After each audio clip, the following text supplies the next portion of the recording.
Para você, uma ótima noite. Bem-vindos à TV Plan, bem-vindos à edição do Plantão 47, segunda-feira, dia 1º de maio, Dia do Trabalhador. Um abraço a todos os trabalhadores que nos acompanham. A maioria hoje no descanso, né? Aproveitando esse dia tão bacana. Tivemos hoje o início da Olintra também aqui em Poços de Caldas. E estamos aí para contar para vocês mais uma história. Dessa vez o programa é especial, portanto gravado, mas mesmo assim você pode deixar a sua mensagem nas nossas redes sociais, lá no Facebook da TV Plan, tá aparecendo aqui para você, também no YouTube. É sempre uma honra e é sempre um prazer ter você acompanhando a nossa programação. Eu quero dar as boas-vindas aos nossos convidados de hoje. Nosso tema hoje é educação. Recebo aqui a Ana Paula Ferreira, ela é supervisora pedagógica, e também o Cleiton Donizete Correia, professor Cleiton, professor de História na Rede Municipal Estadual de Poços de Caldas, especialista em História Contemporânea. Eu quero, antes de mais nada, agradecê-los pela presença. Muito obrigado, Ana Paula. Boa noite e bem-vindo ao Plantão. Boa noite, Paulo. Eu que agradeço aí o convite. Nós é que agradecemos. Professor Cleiton, mais uma vez, participando aqui com a gente. Boa noite, bem-vindo. Boa noite, muito obrigado pelo convite e é um prazer falar com todos vocês. E eu tenho, antes da gente iniciar essa edição especial do Plantão, eu tenho um recado para você do Posto Alto da Serra. Acompanhe. E quem abastece no Posto Alto da Serra sempre volta. Volta porque tem ducha gratuita, tem cafezinho e tem o melhor preço no combustível. Sem contar a qualidade comprovada da marca Taurus. E cá entre nós, quem não gosta de economizar, não é? Fica a dica para você. Posto Alto da Serra, Estrada Poços Campestrinho. Atendimento das 6 da manhã até as 9 da noite. Abraço, Nelo, Robinho, tamo junto. É Posto Alto da Serra, é parceiro do Plantão. Posto Alto da Serra, Estrada Poços Campestrinho. Atendimento das 6 horas da manhã até as 9 horas da noite. O WhatsApp está aqui na tela, só falar com o Neno e com o Robinho. Educação, um tema sempre, né, sempre tem discussão, sempre vai ter, sempre para melhorar e sempre para combater também. Por que o combater? Nos últimos tempos, nós acompanhamos, né, notícias, infelizmente, né, do massacre em Santa Catarina. Teve um caso em Goiânia também, e surgiu, né, um possível ataque no último dia 20, né, do mês de abril. Né? Todo mundo ficou atento a isso, muitas pessoas, aliás, muitas não, né? Creio que todas as pessoas sofreram, quem tem filho na escola, os professores, quem trabalha nos bastidores das escolas também, né, as forças de segurança. Foi uma união que nós tivemos no último dia 20. Nós vamos tratar de outros assuntos, né, na edição do Plantão de hoje também, mas eu quero começar com esse tema. Lembro de ter até falado com o professor Cleiton há um tempo, né, durante aquele período que estava todo mundo vivenciando ainda. Né, eu tenho filho na escola, né, e a gente acaba sofrendo, todo mundo acaba sofrendo com uma situação dessa. É inadmissível, mas infelizmente foi algo real que aconteceu. Né, a Polícia Civil, até num trabalho de investigação, acabou descobrindo algumas pessoas. Né, não havia risco, mas causou um medo tremendo em todos, né, professor? Sim, realmente. A semana passada foi uma semana muito tensa, né, para todos nós, como você disse. Familiares, estudantes, profissionais da educação e toda a rede, né, que a educação envolve, porque a educação ela movimenta muitos profissionais. Mas, felizmente, né, com o trabalho que foi feito, com o cuidado que foi feito mesmo, como você ressaltou, integrado, nós conseguimos passar por essa semana e por esse dia 20, diante das ameaças que circulavam, sobretudo nas redes sociais. Agora, há muitas questões para a gente pensar a respeito disso, né? Quer dizer, qual é a situação das escolas, né, nesse momento presente, nos dias que nós vivemos? Quais são os desafios para que a gente tenha uma escola mais estruturada, uma escola mais organizada, uma educação que colabore com o combate aos conflitos. Então, são várias questões mesmo para a gente poder pensar e tentar realmente buscar uma realidade que seja mais segura e mais promissora para todas as escolas. E aí, Ana Paula, como que foi esse momento aí para você? Como que você vivenciou isso? Ué, então, é até engraçada essa tua pergunta, Paulo, porque além de ser profissional da educação, eu também tenho filha na rede pública de ensino. E na escola da minha filha foi uma das que ocupou aí a manchete do jornal, né, de que um dos alunos tinha levado faca. E muito nessa justificativa dos adolescentes, né, de que nessa perspectiva deles ainda muito estreita, né, de segurança, eles, ao invés de delegar para a segurança pública, que é quem realmente é um profissional atento e poderia fazer uma mediação, eles tentam, às vezes, se equipar. Né? Então, o que eu considerei? Que realmente era uma justificativa, né, de acordo com aquela faixa etária, de acordo com o medo, de acordo com um pânico que foi instalado também em toda a sociedade. E o que eu tentei fazer? De trazer isso de uma forma também tranquila, sabe? A minha menina continuou indo à escola, a gente continua reforçando que é necessário também esse equilíbrio emocional de todos, né? Infelizmente, é uma coisa que pode acontecer, tragédia pode acontecer a qualquer momento, em todos os lugares, né? Não tem como a gente prever, por mais que fosse anunciado esse evento do dia 20, né, essa ocorrência, felizmente não aconteceu, né, e que bom, porque a gente pode, de novo, né, tratar aí a escola como um ambiente realmente aberto a todos, né, um ambiente realmente público. Por outro lado, diante de tudo o que aconteceu, é importante também, não deixa de trazer aí um ponto de reflexão, né? Que sociedade que a gente está criando? O que a gente está fazendo enquanto cidadão, enquanto profissional, enquanto pai que tem os seus filhos nas escolas? Em que medida que a gente está contribuindo ou não com essa violência? É importante que os seres humanos façam essa reflexão, né? Tanto em termos individuais quanto em termos de sociedade mesmo. Você falou em ter que discutir os bastidores também, né, do ensino. O que seria isso, professor Cleiton? Então, porque quando a gente tem um momento como esse, um momento tenso, um momento difícil, um momento em que vidas podem estar em risco, a gente fica buscando como resolver, né? E nessa tentativa de resolver no momento mais urgente, no momento mais imediato, muitas vezes a gente acaba buscando as soluções mais simples, identificar os prováveis culpados e fazer um combate naquele dado momento. Contudo, a gente tem que levar em consideração que esse problema da violência é um problema estrutural da sociedade. Os números mostram isso, né? E agora, infelizmente, chegando às nossas escolas, né? Então, assim, há 20 anos atrás, né, essa questão de ataques às escolas era algo de outros países, sobretudo dos Estados Unidos. Só que nos últimos anos, isso, infelizmente, veio a fazer parte da nossa realidade.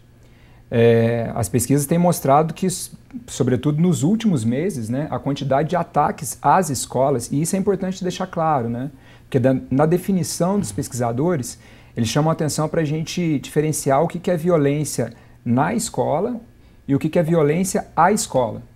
Quer dizer... Tem uma diferença aí, né? Sim, violência na escola, infelizmente, ela ocorre, porque a escola é um local de conflito, né? Você pode ter violência verbal, você pode ter violência física mesmo, algum atrito ali entre os estudantes, é algo que a gente precisa combater, que a gente precisa orientar, mas acontece.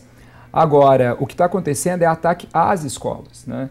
Então, assim, pessoas que fazem parte daquela comunidade escolar ou que já fizeram parte, né, em vários casos, elas se voltam contra a escola. E esse é um elemento novo, por isso também a gente está aprendendo como lidar, mas é importante que esse pânico que a Ana Paula citou, né, que às vezes se transforma numa espécie de histeria coletiva, não domine as nossas ações. Quer dizer, tem pesquisas sobre esses casos, nós temos elementos para poder tratar, para poder pensar, para poder cuidar, mas resolver com base no pânico, na histeria, num temor excessivo, isso não ajuda, porque aí a gente vai buscar sempre as saídas mais imediatas e fáceis para um problema que é bastante complexo. Eu tenho um recado para você da Artipel, acompanhe comigo. Você sabia que a Artipel também conta com um serviço de atendimento a empresas? Os melhores preços de materiais de escritório, com pagamento mensal e entrega rápida. Além do atendimento personalizado que só a Artipel tem. Solicite seu cadastro e tenha as melhores condições para o seu negócio. Entre em contato pelo WhatsApp 35 98468 3888. Repetindo, 98468 3888. E venha ser Artipel. Artipel na CIS 674 e na Rio de Janeiro 121. A Ana Paula citou uma coisa importante, que é essa questão, né, de realmente manter a calma e passar a calma também, principalmente para as crianças, não é verdade? Sim, a gente tem que lembrar que nós somos os adultos da relação, né? Tanto os profissionais quanto os pais. E assumir essa perspectiva de adulto é muito importante. Exige uma maturidade da nossa parte, um equilíbrio emocional e que a gente tem que realmente trazer essa tranquilidade para os nossos estudantes. Uma das coisas que poderia contribuir para essa tranquilidade seria, por exemplo, a presença maior, né, de psicólogo e assistente social nos meios educativos. Já há uma lei para isso, embora ela ainda não seja cumprida, porque seria profissionais para realmente dar aquele apoio que nem sempre nós, com as nossas demandas, né, supervisão, direção, sim, a gente consegue dar. E por mais que a gente dê, ainda não é num tratamento especializado, que exige uma formação adequada. Então, seria inclusive de trazer o respeito a esses profissionais na abordagem que eles fazem, na forma que eles trabalham. Gasta-se tanto, às vezes, né, com tantas coisas desnecessárias. Temos uma lei, é uma lei que não está sendo cumprida e isso, de forma alguma, vai onerar os cofres públicos, né? Teria que ser cumprida essa lei, antes de mais nada. Sim, justamente. É a lei de 2019, né? Então já tem um tempinho que ela foi aprovada em nível federal, mas aqui em Poços de Caldas e em muitos outros locais ela não é cumprida. Realmente, ter o psicólogo nas escolas e assistentes sociais é muito importante. Mas a gente precisa pensar também que não dá para ser um psicólogo para várias escolas, porque a proposta que é levantada pela Secretaria Municipal de Educação no momento, pela Superintendência Regional de Ensino, é essa. Então, um psicólogo atendendo muitas escolas. Não é possível. O ideal seria um psicólogo para cada escola? Sim. Para cada unidade? O ideal seria um para cada unidade. Claro que se for uma unidade pequena, com poucas turmas, de repente ele conseguiria atender uma outra unidade próxima num porte também pequeno. Mas um trabalho feito por um psicólogo de maneira consistente, por um assistente social de maneira realmente cuidadosa, não pode ser feito com muitas demandas ao mesmo tempo. Ele não consegue se organizar, não vai conseguir dar a devida atenção e o pior, pode acontecer a própria desvalorização do profissional, né? No sentido de que, olha, agora tem e mesmo assim problemas continuam acontecendo. Então, a gente precisa pensar que as condições ofertadas para esses profissionais devem ser dignas para o trabalho. Eu conversei recentemente com uma profissional que me disse que alguns profissionais que foram, a princípio, contratados pela Superintendência Regional de Ensino desistiram, não compareceram. Isso pode ter a ver com a quantidade de escolas que eles teriam que atender. Isso também acontece com os professores, é importante destacar. Acontece também? Sim, porque os professores muitas vezes se desdobram em várias escolas, muitas turmas, e turmas numerosas. Na rede estadual a gente vive uma realidade, por exemplo, no ensino médio, que às vezes é complicadíssima, muito onerosa. Então, muitas vezes os professores eles identificam os alunos que podem apresentar até uma situação de agressividade ou que demandam mais atenção e mais cuidado. Mas como você dá um tratamento mais específico para aquele aluno, diante das muitas aulas, diante de várias demandas, diante de várias burocracias que também se apresentam como uma dificuldade para o nosso trabalho, é algo a ser considerado. Muito bem. Eu tenho que chamar o intervalo. Antes eu tenho um recado para você que está me acompanhando, da Sertaneja. Acompanhe. Pessoal, Casa Sertaneja já sabe, né? Não perde negócio. Loja física com diversas vantagens para vocês, clientes, ficarem muito contentes. São mais de 3.000 itens, a pronta entrega. E você ainda pode comprar pelo site. Entrar lá no site www.casasertaneja.com.br e recebe em casa. Você morador de Poços em até 2 horas. Francisco Salles e Assis Figueiredo é sertaneja, é parceira do plantão. Sertaneja na Assis Figueiredo e também na Francisco Salles. Intervalo, a gente volta daqui a pouco. Até já.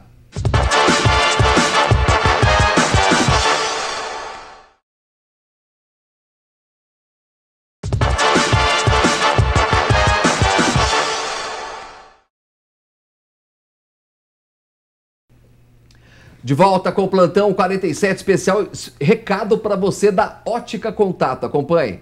Quem compra na Ótica Contato sempre tem melhor atendimento e facilidade no pagamento. Gente, não se engane, as melhores campanhas, porque a Ótica Contato está há mais de 24 anos no mercado, fazendo o melhor para você. Ó, se você tem que conhecer as promoções exclusivas da Ótica Contato, tem armação a partir de R$ 69,90, lentes com 50% de desconto, e se chegar na Ótica Contato e mencionar que assistiu aqui no Plantão com o Paulo Marcelo, tem um brinde especial para você. Vai por mim, é Ótica Contato, é parceira do Plantão.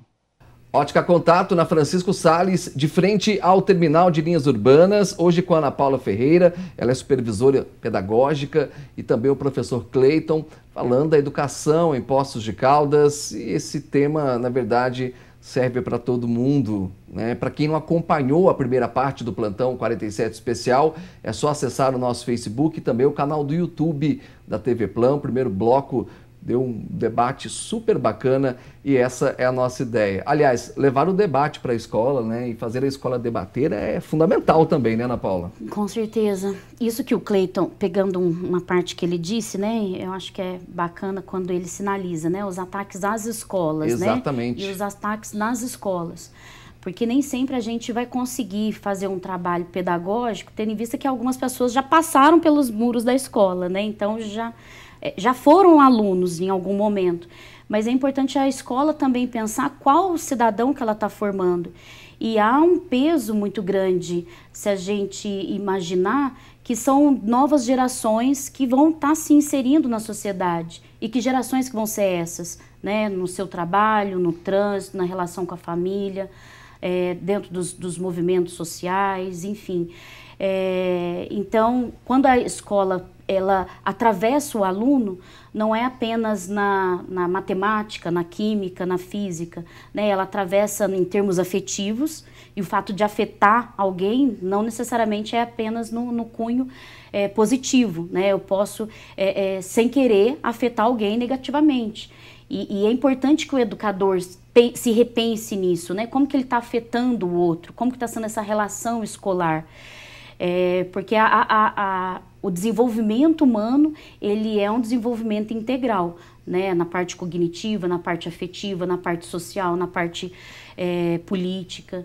Então, é extremamente necessário que a escola também se repense, né? Para a gente buscar esses seres humanos o quanto mais inclusivos, democráticos, dialógicos, porque onde reina a violência é onde não tem o diálogo. Vocês levantaram uma questão importante, porque os professores, é claro, eles têm um papel extremamente importante. Acho que todo mundo que vivencia a escola, né, professor Cleiton, me corrija se eu estiver errado, todos eles têm um papel importantíssimo. E nós citamos no primeiro bloco, para quem não acompanhou, existe uma lei de 2019, é isso? Isso. Uma lei de 2019, né, que trata sobre a contratação de psicólogos, né, para as unidades de ensino. Seria do município e do estado, professor? Ou só do município? Sim, todas as escolas. Para todas as escolas. Né, seria extremamente importante, e como é importante um acompanhamento psicológico, porque, de certa forma, humaniza ainda mais, né, a entrada dos alunos. Saber o que está acontecendo fora da escola também é importante, sim, né? Sim, por isso que o trabalho do assistente social também ele é muito importante. Exatamente. Né? Para tentar desenvolver esse trabalho em rede, porque os profissionais nas escolas, em geral, eles já são muito atarefados, né? Os professores têm as suas demandas com seus conteúdos, a direção tem que cuidar de toda a parte administrativa, também da questão disciplinar, as pedagogas têm que dar orientação para os professores, acompanhar as atividades, entre outras coisas, fazer contato com as famílias. Então, psicólogos e assistentes sociais viriam para somar nessa comunidade escolar e ajudando a tratar questões específicas. Depois da pandemia, a gente sabe que essa questão da saúde mental, durante a pandemia e depois da pandemia, né, ela foi bastante agravada. E a gente precisa tomar cuidado, Paulo, para tratar as coisas, ter um bom diagnóstico, né? Isso é fundamental, a gente precisa ter um bom diagnóstico para a gente poder tratar os problemas de maneira mais correta. Eu tenho dito, né, que na educação tem muita cloroquina, quer dizer, a gente tem muita coisa na educação que às vezes é aplicada sem a devida averiguação, sem o devido cuidado. Então, quando a Ana Paula traz, olha, a gente tem que pensar no tipo de cidadão que a gente precisa formar, nós não estamos falando de algo assim aleatório, de algo muito da ordem do sonho. Não, a gente tem como desenvolver atividades nas escolas para humanizar as relações. Agora, se a gente fica focado em índices, em cumprir apostilas, em dar conta de um currículo pré-determinado, sem olhar para aquelas pessoas que estão ali conosco, né? Esses jovens, essas crianças, são seres humanos, e as suas demandas, justamente, né? Quer dizer, a gente quer formar, né, uma quantidade grande de pessoas com nível de escolarização alto e adoecidos, né? Trancados muitas vezes dentro dos seus quartos sem ter condições de lidar com as relações humanas. A gente não pode. Se a gente investir nesse tipo de educação, infelizmente, a gente vai acabar fomentando outras atitudes agressivas, seja no interior da própria escola ou contra a escola. A ideia é não engessar a questão do ensino também, desse acompanhamento. Sim, e nesse tópico que o Cleiton mencionou da questão curricular, justamente para não engessar, para a gente pensar a escola dentro de uma comunidade com as suas peculiaridades, na gestão da secretaria passada, que o próprio Cleiton fez parte, a secretária Flávia Vivaldi, né, junto com a equipe, eles tinham montado um plano de convivência democrática. E esse documento, Paulo, ele é muito interessante porque incentiva as escolas a pensar em seu próprio currículo.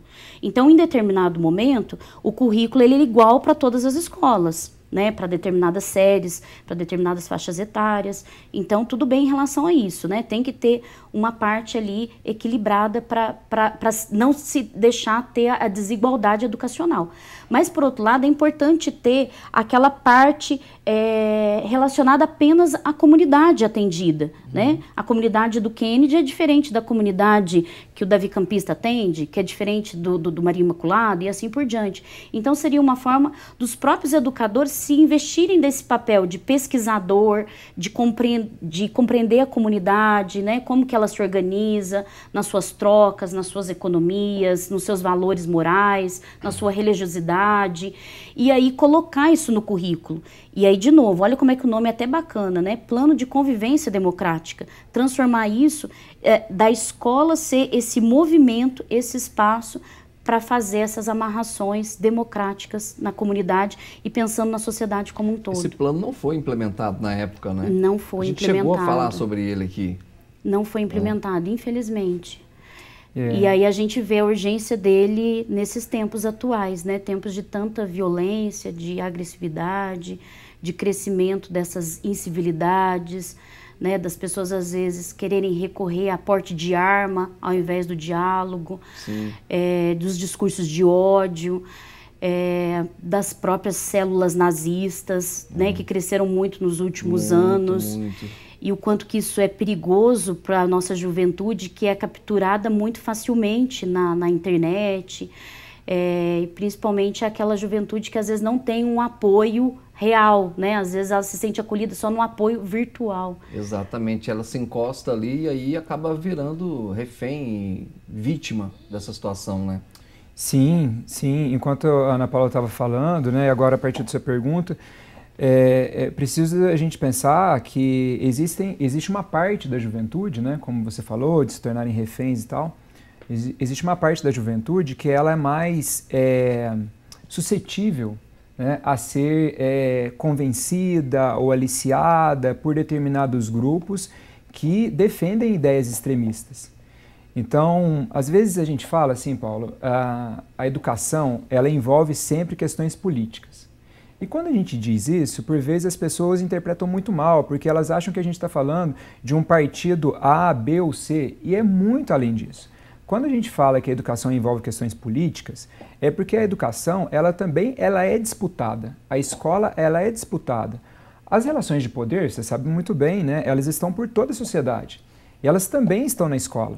Então, assim, quem dá o tom na educação que vai ser desenvolvida tem mais poder de comando na nossa sociedade, certo? E o que aconteceu na questão do plano de convivência foi exatamente algo nesse sentido, né? Ele foi formulado, um documento que em muitas partes do Brasil ele é lido, ele é discutido, mas que em postos onde ele foi criado ele não foi implementado, por questões políticas. Foi por questões políticas. Foram questões políticas. que inclusive... A vaidade na política é algo extremamente complicado, né, professor Cleiton? Sim, sim, mas realmente é um problema, porque, né, a equipe que assumiu a secretaria depois da troca poderia ter considerado esse documento. Olha, claro, né, nós vamos ter as nossas diretrizes, a secretária que assumiu tem todo o direito de fazê-lo, né, isso faz parte do processo, mas não desconsiderar algo que era muito relevante, porque em 2019, né, no começo de 2019 aconteceu o caso de Suzano. Sim, bem massacre lembrado, em Suzano. Bem lembrado. E quando aconteceu o massacre de Suzano, aconteceu algo muito semelhante ao que nós vivemos no último dia 20. Eu me lembro que em 2019 tiveram 2 dias que os estudantes quase que não foram à aula, de medo também de que algo pudesse acontecer. Então, assim, 4 anos depois, nós vivemos uma repetição da história agravada. E o que foi feito nesses 4 anos, né, pelas gestões educacionais? A gente já tinha algo para ser feito, né? Teve uma proposta que foi feita que não foi implementada. E aí minha preocupação, Paulo, é assim, olha, tá, dia 20, né, nós tivemos toda uma mobilização dos efetivos, presentes em todas as escolas, helicóptero pela cidade, e isso é o que tinha que ser feito mesmo, sim, não é? Em termos de força de segurança, sim. Claro, né? Isso precisava ser feito, porque imagine se acontece algum caso, a sociedade ia ficar extremamente indignada com todo o direito, porque havia a possibilidade que acontecesse. Então, os efetivos de segurança, eles deveriam ter sido mesmo mobilizados. Mas e agora? Quer dizer, no meu entendimento, as autoridades deveriam estar apresentando, nesse momento, e eu não tenho conhecimento disso, se a Ana Paula tiver, pode me corrigir, mas um plano bem detalhado do que vai ser feito, quais as ações, quais os recursos, quem serão os responsáveis e um cronograma de cumprimento dos prazos para combater a violência nas escolas. Não foi lançado nada disso, né? O que foi lançado foi um botão de pânico até agora, né? Algo que é uma coisa bem sucinta mesmo. Mas, por favor, pode concluir. Sim, não, eu acho que o botão de pânico, né, claro que é uma coisa que a gente precisa testar. E é um nome meio pesado, né, pânico, né? A gente não quer falar de pânico numa escola, né? Justamente, muito, muito bem colocado, porque uma questão que a gente precisa tomar cuidado é com a linguagem. Exatamente. A linguagem é algo fundamental. A gente sabe que o descuido com a linguagem, por parte de uma parcela da mídia, também influenciou os ataques, né? Exatamente. Divulgando textos com informações que não precisavam ser divulgadas, imagens que não precisavam ser divulgadas, porque o que acontece é que esses ataques, por mais surreal que isso pareça, mas esses assassinos que cometem esses ataques, eles se tornam muitas vezes referências para pessoas que estão planejando outros ataques. Então essa questão da linguagem é muito interessante de observar. Não precisa ser botão de pânico, pode ser o botão do cuidado, sim, pode ser o botão da proteção, quer dizer, a gente tem que pensar nessa questão da linguagem. Só para concluir, esse botão de pânico, ele é uma tentativa emergencial que pode ter sim a sua efetividade, mas é pouco. A gente não pode ficar vigiando, controlando e somente punindo. A gente precisa construir um outro tipo de relação e um outro tipo de qualidade para as nossas escolas. Eu vou para mais um recado da Clínica São Camilo. Acompanhe. Olha só, você está cansado de esperar horas para ter um atendimento médico e ainda sair insatisfeito com o atendimento que teve? Na Clínica São Camilo, você não passa por isso. Além de ter os melhores profissionais da área da saúde, você conta com exames de sangue, ultrassom, exames cardiológicos. Ligue agora e agende a consulta com um dos profissionais da São Camilo no 3064-9272, no WhatsApp 99748-2127. Clínica São Camilo, tudo o que você precisa em um só lugar. Clínica São Camilo, na Jaçanã, Moza dos Santos, na região sul da cidade. Um abraço ao doutor Aureliano e a toda a equipe. A fala do professor Cleiton foi perfeita, né? Com certeza. Porque é a gente olhar as várias perspectivas da sociedade, né, Paulo? Durante essa nossa conversa, esse nosso bate-papo, lembrei aqui de um documentário de um norte-americano, que é o Michael Moore, chama Tiros em Columbine. Então já vale a indicação para quem está nos assistindo. Esse documentário é justamente para tentar entender o ataque de Columbine nos Estados Unidos. E aí o que o Michael Moore faz? Ele pega vários mitos que são colocados na sociedade e vai tentando combater cada um deles com argumentos bem convincentes. um dos mitos, né, que inclusive já foi utilizado aqui no próprio Brasil para tentar justificar essa violência crescente. O fato dos jovens estarem jogando muito videogame ou esses jogos, né, violentos. E aí o que o Marco Moore mostra? Que nos Estados Unidos realmente isso é uma realidade entre os jovens, esse uso exacerbado, mas que isso não explica, porque no Japão eles também usavam, e essa prática, né, de entrar numa escola e de repente matar ali as pessoas não era usual no cenário japonês. Então ele vai desmontando mito a mito, para de repente ele chegar a qual conclusão? Que essa mídia que o Cleiton acabou de mencionar, né, a partir do momento que faz todo esse sensacionalismo, né, que acaba colocando holofote no assassino, ela acaba potencializando esse pânico na sociedade. Ao potencializar esse pânico, o que as pessoas fazem? Acabam se armando mais. E aí a indústria das armas acaba ganhando mais dinheiro. Não só a indústria das armas, mas de vigilância, de câmera nas casas e todos os equipamentos que as pessoas acham que vão trazer esse universo de segurança. E aí, qual que é o problema disso? As pessoas vão se individualizando cada vez mais. Então, ao invés de eu conversar com o meu vizinho, né, eu vou me fechar naquele meu território.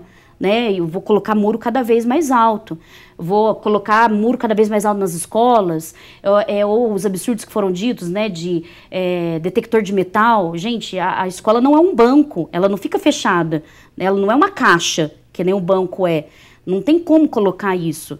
E a escola é um ambiente para ser do lugar do encontro, não é do lugar da insegurança, de você não conseguir interagir com o outro. Então a gente tem que tratar de uma outra forma. Ao invés da gente se individualizar, é a gente começar a conversar mais, a interagir mais, a sair desses ambientes extremamente virtuais. E isso sim pode dar esse sentimento de pertencimento. Você sabe que eu levantei essa bola aqui do detector de metal numa escola. Porque como que uma escola vai conseguir impedir uma pessoa, não tem que ser um aluno, mas uma pessoa. Tivemos casos recentemente de alunos entrar com faca nas escolas. Foram 2 ou 3 ocorrências. Né? Como que a escola pode impedir? Né? Não teria uma outra forma de início de combater isso. Né? A não ser um detector de metal. Se uma pessoa entrar armada numa escola, tem que ter algo ali que dispare. Né? Isso pode evitar uma catástrofe. Mas olha só que engraçado, porque será que realmente vai prevenir? O incidente, né, a tragédia lá em Blumenau, o rapaz pulou o muro. O detector de metal, ele é na porta, sim, ele não é ao redor todo, né?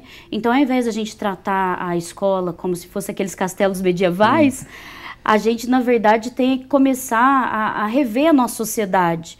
A nossa sociedade, ela tem que ser uma sociedade do cuidado, tem que ser uma sociedade do acolhimento. Quantos pais, né, quantas famílias têm aquele receio de deixar as crianças brincar na rua? Coisa que foi muito comum na nossa geração. Isso não tem mais, né? A gente não vê isso.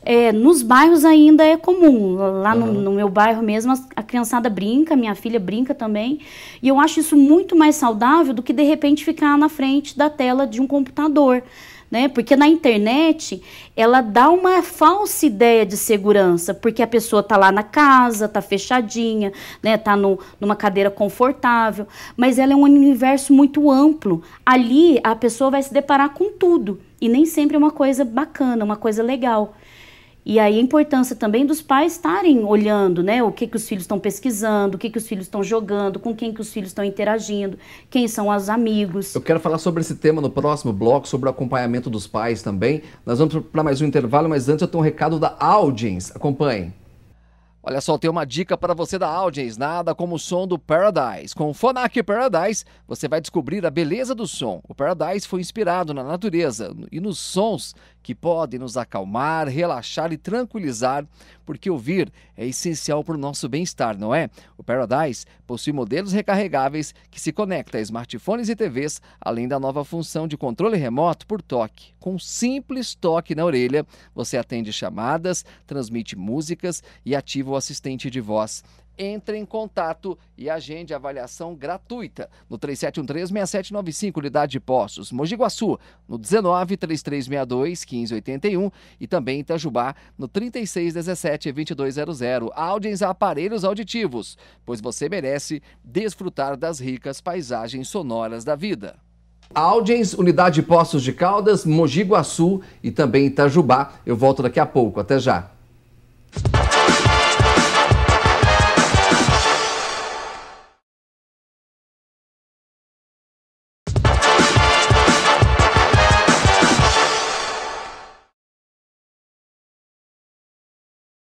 Voltamos com o Plantão 47 Especial, recado para você da Clínica Dr. Pedro Ribeiro.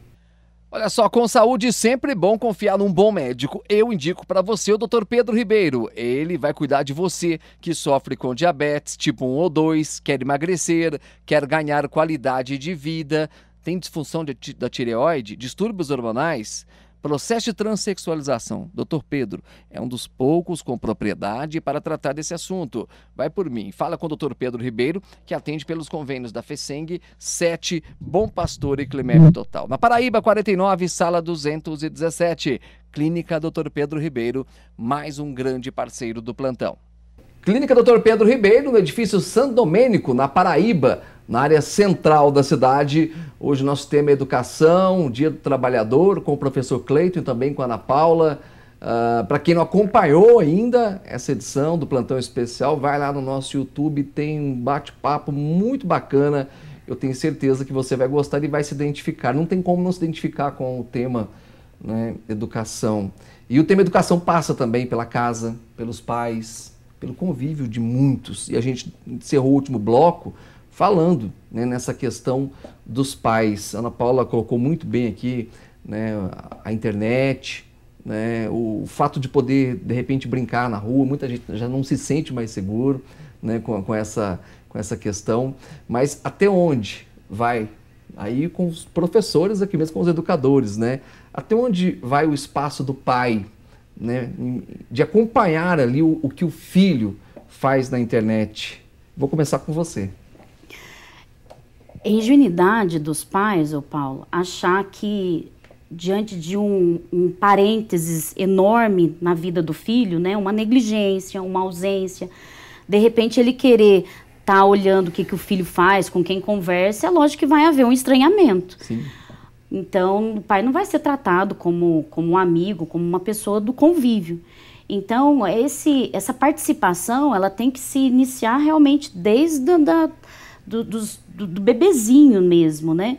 E a necessidade inclusive do corpo, né? Não é só a linguagem verbal, né? Falta muito esse carinho também. E por isso que eu fiz a analogia do brincar na rua. Porque enquanto que as crianças estão brincando na rua, elas sobem em cima de árvore, elas correm, né? Elas brincam de pega-pega, então relam um no outro, elas pulam corda, andam de bicicleta, interagem, tem uns momentos de conflito, tem um momento de falar não.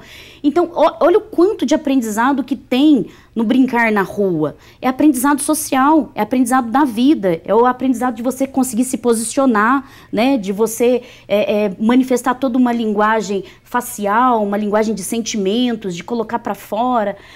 E isso não se tem na internet. Na internet, o máximo que você põe é a carinha do emoji, né? Que nem sempre corresponde com o que você está sentindo. Exatamente. E aí, voltando nessa ideia da família. Essa ideia da família na participação do dia a dia. Então, não adianta o pai exercer uma figura de controlador. Não é esse o papel que a gente, né, espera de uma família.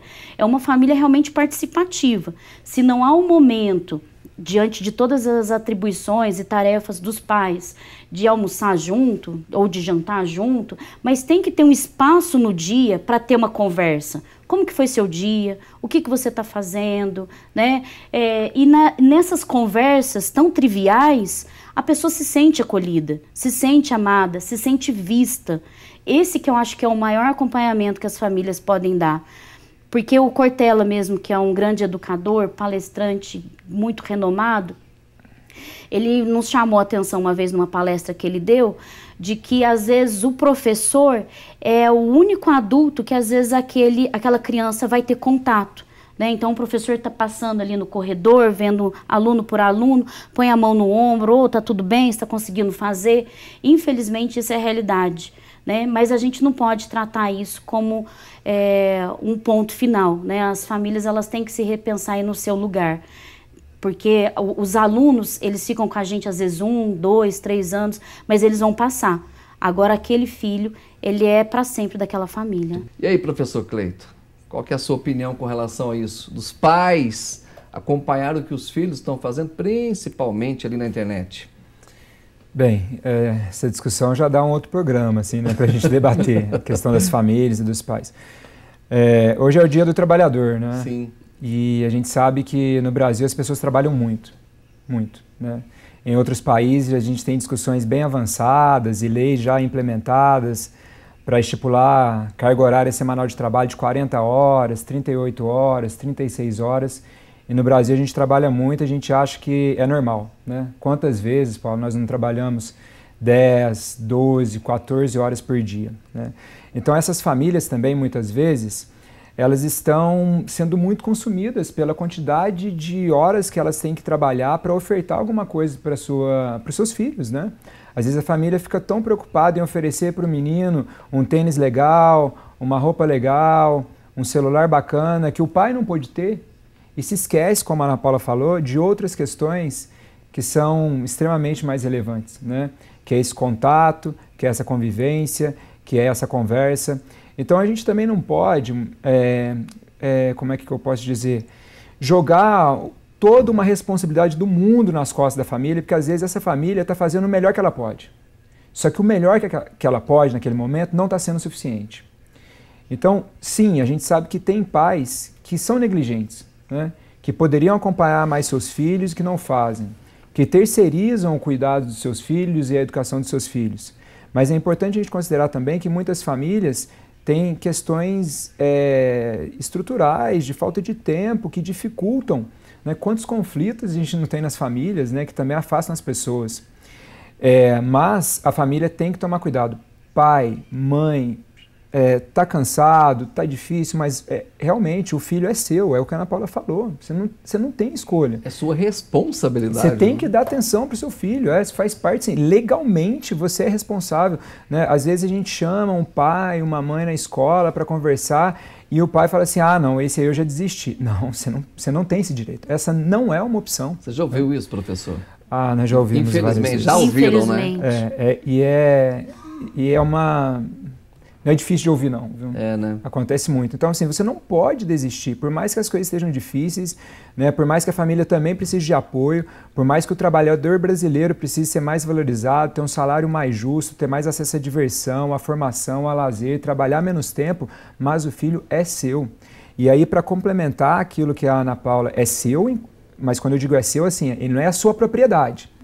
Tem família que também pensa isso. Um dia ele vai para o mundo, né? O meu filho é minha propriedade, então é só eu que cuido dele, só eu que educo ele, e ele tem que ser exatamente do jeito que eu quero. Não é isso.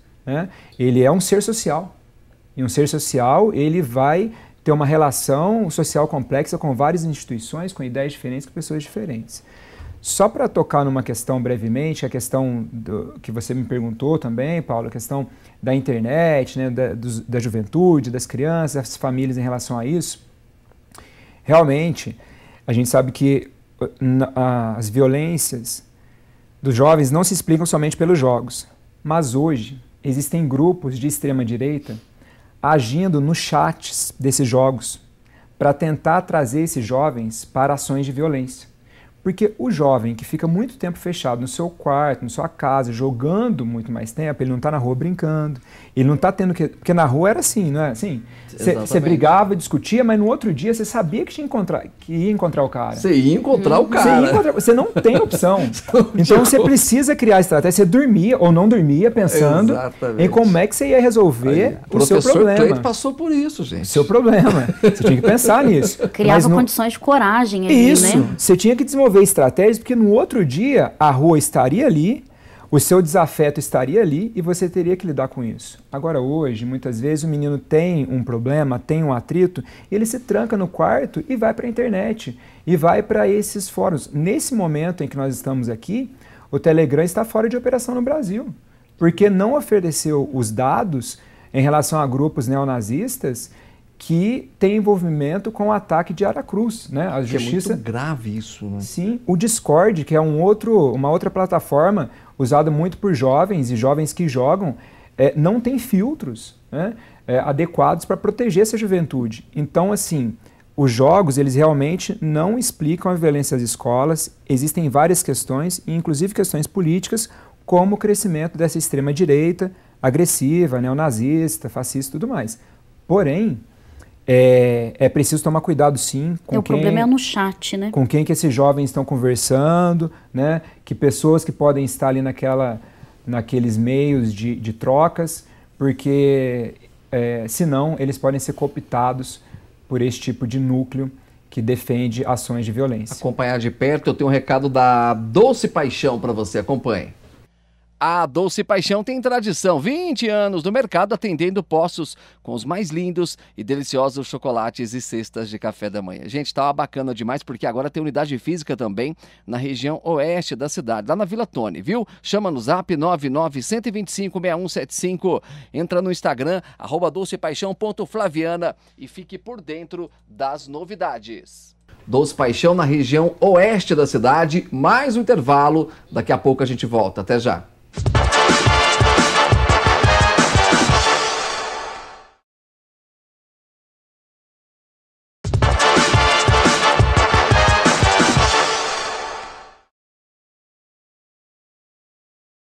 De volta com a quarta parte do Plantão 47 Especial, recado para você da Cali Construtora, acompanhe.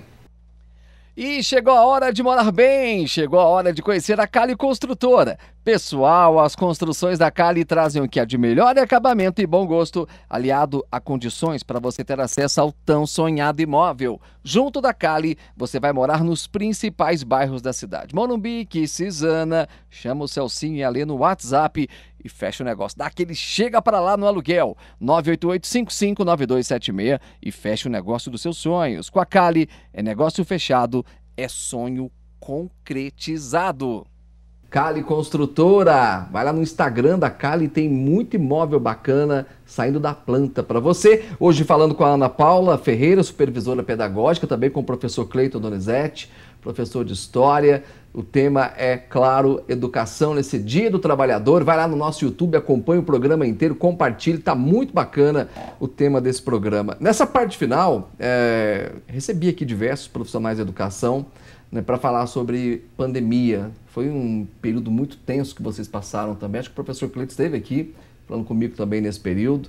E foi um momento, claro, vocês estão ali para ensinar, mas foi um momento de aprendizado também, né? Tiveram que, né, ir para frente das telas também em determinados momentos. E eu ouvi muito falar que teve muito aluno que às vezes acabou perdendo muita coisa ali. Isso é fato? Aconteceu realmente? É fato. Os efeitos do ensino remoto durante a pandemia para a educação brasileira foram terríveis. É mesmo? Terríveis. Principalmente para estudantes de escola pública.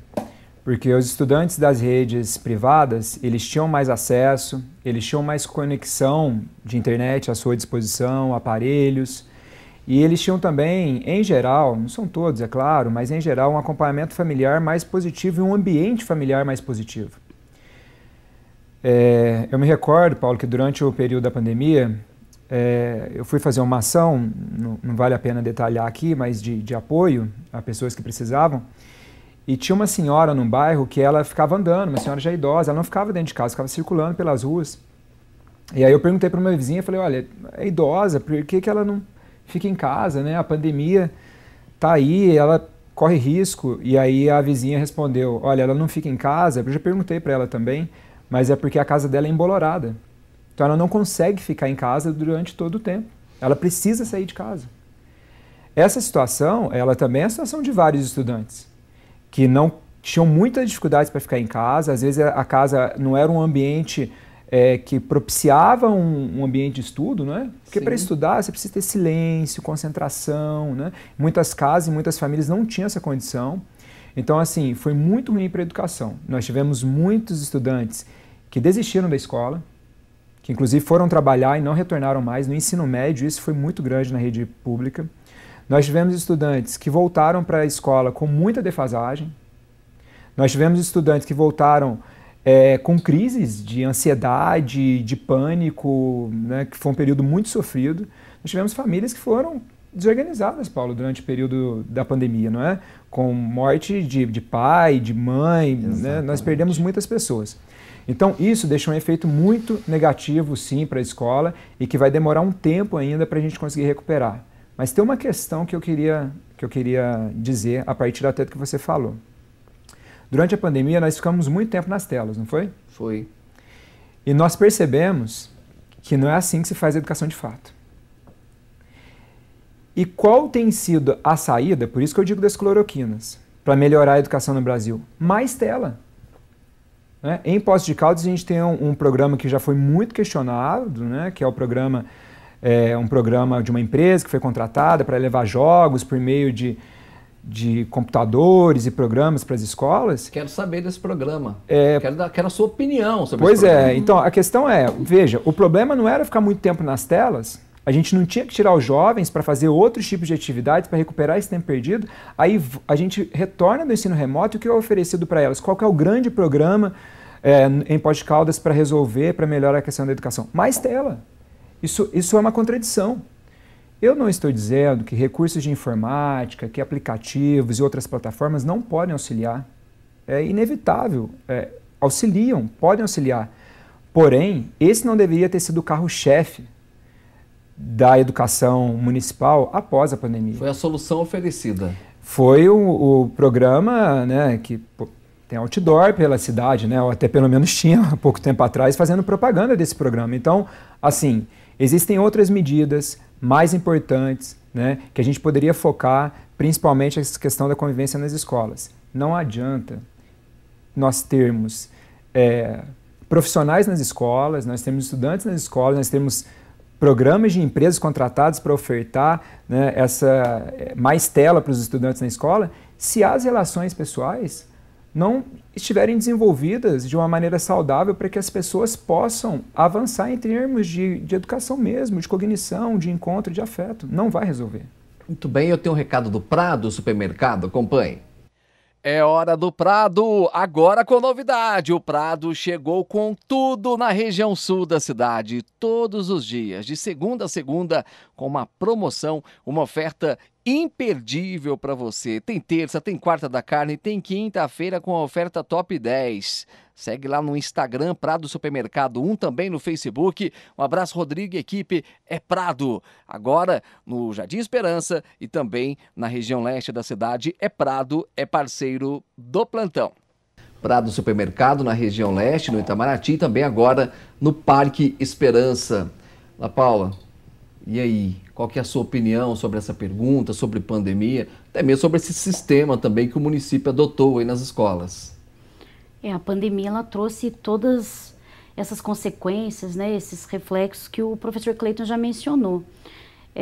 E aí, como que as escolas agora elas têm que se reorganizar diante disso? Porque a gente teve o período pandêmico, que foi um desafio para todos nós educadores, justamente para lidar com todas essas tecnologias e essa interação com o estudante que não estava em tempo real com os professores. E agora a gente tem uma dificuldade do pós-pandemia, que é o termo da vez, né, pedagógico, é recomposição da aprendizagem. Então, o que é recomposição da aprendizagem? Era muito comum a gente ter a recuperação. O que é recuperação? É quando você precisa recuperar algo, mas algo que já foi trabalhado.